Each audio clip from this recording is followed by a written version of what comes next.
Dear students, अब हम करेंगे कक्षा 8 की गणित कार्य पुस्तिका प्रखर का कार्यपत्रक 46। फर्स्ट क्वेश्चन है, नीचे दिए हुए चित्रों में प्रत्येक प्रश्न में दो चित्र हैं, उनके कुछ भाग को छायांकित किया हुआ है, क्या वो दोनों बराबर हैं? उनके सामने बने खाली बॉक्स में हाँ या नहीं पर सही का चिन्ह लगाइए और दूसरे बॉक्स में भिन्नों के मान लिखिए। तो यह भिन्न है 1/3 और यह वाली भिन्न है 2/6। इनके आपस में तुल्य भिन्न है ये, हाँ पे राइट करेंगे हम, और मूल भिन्न होगी इसकी 1/3।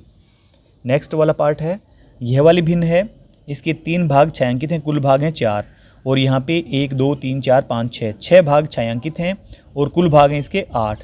तो यह वाली भी समतुल्य भिन्न है जिसकी मूल भिन्न है 3/4। अगला वाला पार्ट, यहाँ पे 1 सही 1/2, 1 सही 1/2 और यह है 1 सही 1 2 3 4, 4/8। तो यह वाली भी आपस में तुल्य भिन्न है, इसकी मूल भिन्न होगी 1 सही 1/2। आगे है यहाँ पे 1/3 और 1 2 3, 3 भाग छायांकित हैं, कुल भाग होंगे इसके 4 5 6 7 8 9, कुल भाग हैं इसके 9। तो यह भी तुल्य भिन्न है और इसकी मूल भिन्न है 1/3।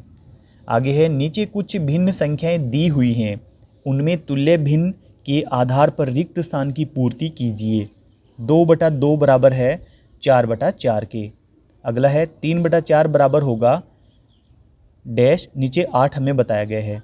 4 की मल्टीप्लाई 2 से करी गई है तो हम 3 की मल्टीप्लाई 2 से कर देंगे तो 6 प्राप्त होगा। यहाँ पे 2/3 से हमें नीचे 6 प्राप्त हुआ है, यानी कि 3 की गुणा हमने 2 से करी, तो यहाँ पे 2 की गुणा 2 से करेंगे तो 4 प्राप्त होगा। अगला है 2/5, यहाँ 5 से हमें प्राप्त हुआ है 10, 2 की गुणा करने पर हम 2 की गुणा 2 से करेंगे तो हमें प्राप्त होगा 4। अगला पार्ट है 3/3, तो ऊपर हमें 6 बताया गया है, ऊपर हमें 6 प्राप्त हुआ है 3 की गुणा 2 से करने पर, तो नीचे भी हम 3 की गुणा 2 से करेंगे तो 6 प्राप्त होगा।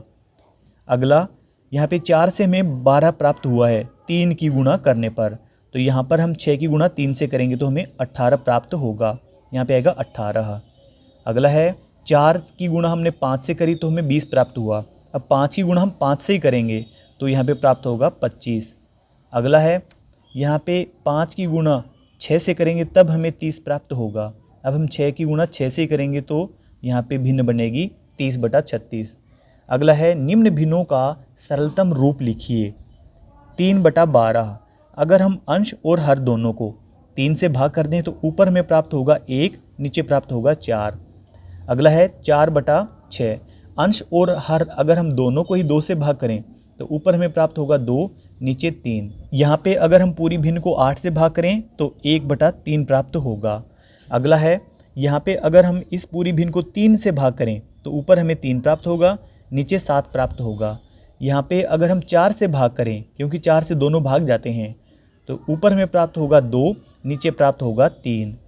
आगे यहाँ पे अगर हम 2 से भाग करें, क्योंकि 2 से 6 भी भाग जाएगा और 14 भी, तो हमें प्राप्त होगा 3/7। कार्यपत्रक 46 हमारा कंप्लीट हुआ। आपको वीडियो अच्छी लगी, वीडियो को लाइक करें, चैनल को आप जरूर सब्सक्राइब कर लें। Thank you.